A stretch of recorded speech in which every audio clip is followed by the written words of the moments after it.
سلام، با اخبار امروز پنجشنبه 12 اکتبر من طاهری سفر شما را از استودیوی رادیو آزادی از پراگ همراهی میکنم. در ابتدا سرخط خبر و گزارش‌های برنامه. وزیران دفاع کشورهای مشترک المنافع در دوشنبه جمع آمدند و راه‌های پیشگیری از ناامنی در آسیای مرکزی را بررسی کردند. بازار شاه منصور یکی از بازارهای قدیمترین در پایتخت تاجیکستان را بستند. قرار ناگهانی مقامات تاجران را در غفلت گذاشت.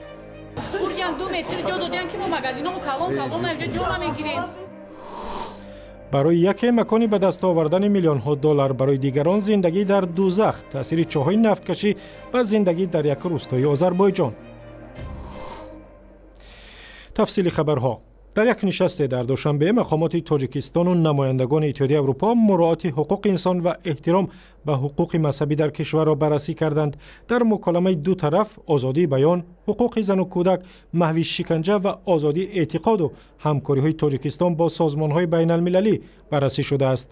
در آستانه این نشست در دوشنبه حامیان حقوق از اتحادیه اروپا خواستند در عوض کمک‌هایش از تاجیکستان بخواهد که به سرکوب دیگراندیشان خاتمه بدهد و به حقوق و آزادی‌های بنیادی مردم احترام بگذارد.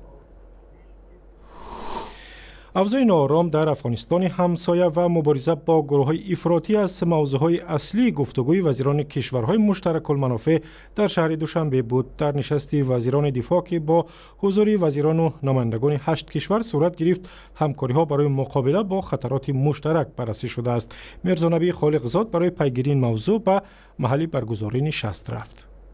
نشست 73ام شورای وزیران مدافع کشورهای اتحاد دولت‌های مشترک المنافع در کاخ افسران وزارت مدافع تاجیکستان برگزار شد و انجام یافت و این نشست تحت ریاست وزیر مدافع روسیه سرگئی شویگو صورت گرفت.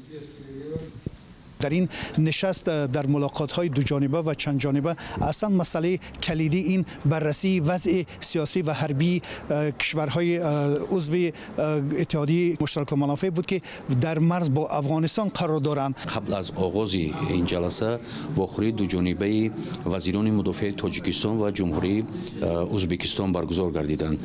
در ملاقات وزیر دفاع تاجیکستان شیرعلی میرزا و وزیر مدافع ازبکستان عبدالسلام عزیزوف اساساً مسئله های وابسته به رابطه های میانبعده تاجیکستان و ازبکستان مورد تحلیل و بررسی قرار گرفتند. سرگئی شویگو وزیر دفاع روسیه با نظر داشته به طور مداوم تغییر خوردن وضع در افغانستان از افزایش تهدیدها به مرز تاجیکستان همچون سرحد جنوبی کشورهای اتحاد دولت‌های مشترک المنافع تاکید کرد.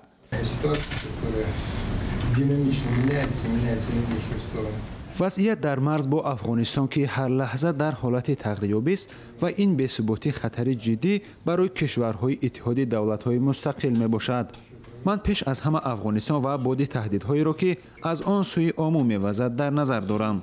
حالا همکاری‌های دو جانبه با تاجیکستان از برگزاری مشق‌های نظامی گسترش می‌یابد و البته با در نظر داشت وضع در مرز افغانستان میباشد. حالا سخن درباره کمک حربی به تاجیکستان و مدرن‌سازی نیروهای مسلح این کشور میباشد.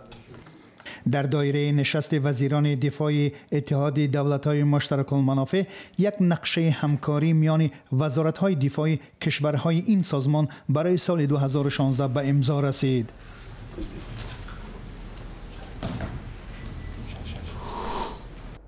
در پایتخت تاجیکستان یکی از بازارهای قدیمی در مرکزی دوشنبه را بستند. بازار شاه منصور که در یکی از گوشه‌های مرکزی دوشنبه بود به جای دیگر کوچ یافت، زیرا به گفته مقامات به حرکت نقلیات بسیار خلل می‌رساند. اما تاجران بازار را تصمیم ناگهانی بستن بازار آزرده کرده است. شادمان یتیم یک روز آخری بازار شاه منصور را به نوار گرفت و چنین گزارش می‌دهد. مردم باری آخر از بازار شاه منصور چیزی برای روزگارشان می‌خرند. با یک قرار رئیس شهر از 9 اکتبر همین سال بازار شاه منصور که حدود 70 سال اخیر در همین مکان فعالیت داشت برهم خورد. بازار شاه منصور از بازارهای معروف پایتخت تاجیکستان بود که در آنجا بیشتر محصولات غذایی، سبزیجات و میوه‌جات می‌فروختند. صاحبکاران بازار از روی قرار شهرداری باید در دیگر بازار و نقطه‌های سودا با جای کار تامین شوند. قسم زیادی صاحبکاران بازار شاه منصور را در بازار مهرگان جای دادند. نه همه تاجران بازار نو را برای تجارت خود مناسب می‌دانند. باید مهلت میدادن، ما بارون باید کم میکردیم، آدما خردوی آوردن، خردو باید جمع میکردیم، بردن 2 متر جا دادن که ما مگادینامو کلان اینجا جا نمیگیریم. مأموریت بازار مهرگان گفتند که در 3 روز اخیر به جایگیرکنی صاحبکاران بازار شاه منصور مشغولند.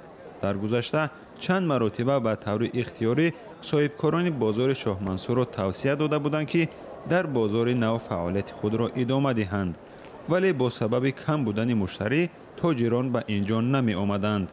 اکنون بعد قرار رئیس شهر دوشنبه رستم امامعلی درباره برهم دادن بازار شاه منصور، تاجران بازار مهرگان میگویند سودا خوب شده است. دیروز سودا کردیم، تا روز خیلی سودا کردیم، خریدارا اومدستن، خیلی عادت کردیم، خیلی عادت کردیم، بیرونان سودا همه سودا در رهبریت بازار مهرگان گفتند برای همه صاحبکارانی که از بازار شاه منصور به اینجا آمدند امتیاز داده شده است. الکای 80-90% اونها صاحب جا هستند و امروز خیلی که شما شاهدی آن گشتید، در بازار فعالیت خرید و فروش الکای آغاز یافته است. تا 1 ینوری سال 2018 ما 3 ماه امتیاز کرده ایم به خاطر آغاز بازار نو، بازار مهرگان. 3 ماه می توانند از همه پول چک، پول اجاره پولی و دیگر پولها که هر روزه از آنها طلب کرده می شود آزاد باشند. صاحبکاران امید دارند در بازار نو خریداران به سراغشان می آیند. مرکز سودای پایتخت نود که بعداً به بازار مهرگان تغییر نام کرد، از بودجه شهر دوشنبه در کوچه مهنت بنیاد شده است. ماه سپتامبر سال 2014 مورد بهره برداری قرار گرفت. در ترکمنستان مردم از این بعد باید به پرداختن پول گاز و برق و آب عادت کنند، چون دیگر آن را رایگان به دست نمیارند. پایین آمدن قیمت گاز طبیعی در بازار جهانی و خالی شدن بودجه دولت ترکمنستان را مجبور کرد مردم را از آب و گاز و برق رایگان محروم سازد و قیمت بالای هم برای آب تعیین کند. جزئیات بیشتر در گزارشی که با هم می‌بینیم.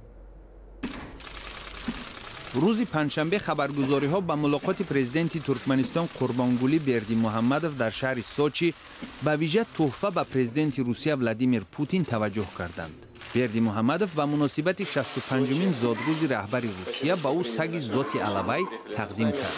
У нас есть общий один друг. Это вы, наверное, знаете, это единственный в мире собака Алабай. Да. И я сегодня привез с собой этого маленького алабая. И называется он Лупали, то есть это верный. اما روز 11 اکتبر پرزیدنت ترکمنستان قربانگولی بردیمحمدوف اقدام دیگری هم پیاده کرد که در حیات روزمره مردم ترکمن خیلی مهم خواهد بود. پرزیدنت ترکمنستان فرمان داد که نرخ آب، گاز طبیعی و نیروی برق که در این کشور خیلی پایین بودند به قدر قابل ملاحظه بالا برده شوند. خبرگزاری رویترز نوشته است که سر از ماه آینده نرخ آب برای خانواده‌های ترکمن تخمیناً 25 مرتبه بیشتر خواهد شد. طبق فرمان بردیمحمدوف سر از ماه نوامبر سال 2017 هر عضو عائله ترکمنی ابتدا 7.5 متر مکعب آب را به پول دسترس می کند. از آن بیشتر برای هر 10 متر کوبی آب نرخ 5 منات یعنی تخمیناً $1.43 آمریکا مقرر شده است. فعلا عائله های ترکمن برای استفاده آب بیش از معیار برای هر 100 متر مکعب 6 سنت آمریکا پرداخت می کنند.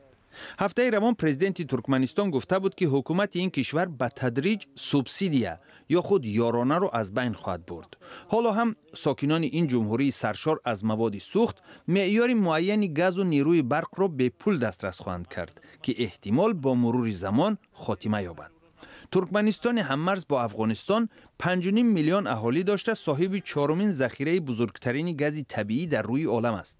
سر از سال 2014 از زمانی که نرخ مواد سوخت در سراسر دنیا پایین شد، درآمد ترکمنستان هم برابر با آن کاهش یافت. در سال 2016 روسیه که مشتری اساسی ترکمنستان بود، خریدن گاز این کشور را بس کرد.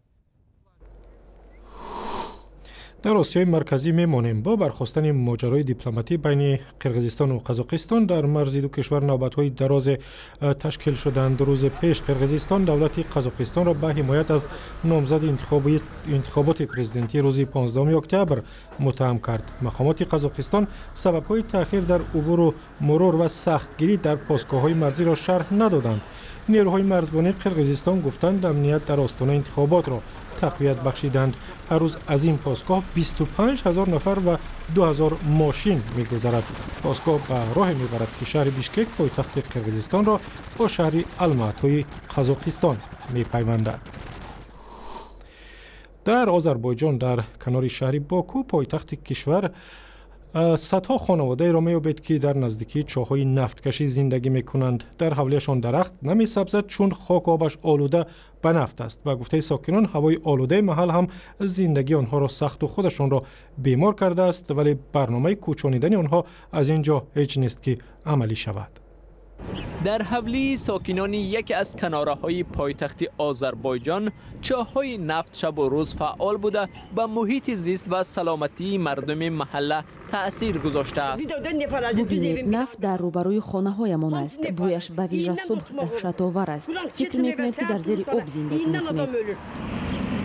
نفتکشی از چاه‌های نفتی منطقه سبونچوی شمال باکو در دوره شوروی آغاز یافته است. ولی مردم در این منطقه پیش از آن هم اقامت داشتند. آنها صرف نظر از آن که نفت و پسمانده‌های نفتکشی منطقه را آلوده با مواد کیمیاوی نمودند، مکان زیستشان را عوض نکردند. ما این نهال‌ها را 7 سال پیش شناندیم، ولی از آن حاصلی نیست. زمین اینجا آلوده به نفت است. ساکنان محله از بیماری‌های راه‌های نفس و درد بغم شکایت دارند. آنها میگویند که احتمال سبب بیماریشان محیط زیستی ناسالم است. حامی محیط زیست تلمن زینالوف میگوید زندگی در این محله زیان آور است. زندگی در اینجا غیر قابل قبول است. میزان رادیاسیون از استحصال نفت و گاز منطقه خیلی بلند است. در اینجا زیستن ممکن نیست. حکومت هم وضع را خوب می‌داند. حکومت باید بر ضد افرادی که زمین را به ساکنان این محل فروختند چاره اندیشد. منصبداران محله اصرار می‌ورزند که تخمیناً 100 خانواده را به منطقه‌های امن می‌کوچانند، ولی کی این برنامه اجرا می‌شود معلوم نیست. در این بین شرکت دولتی نفت سکر برنامه پاکسازی منطقه‌های آلوده کنار شهر باکو و نیم جزیره آبشاران را شروع نموده تا کنون 10 هکتار میدان‌های آلوده را پاککاری کرده است. طبق اطلاع وزارت حفظ محیط زیست آذربایجان هنوز هم 35 هکتار زمین آلوده با نفت باقی مانده است.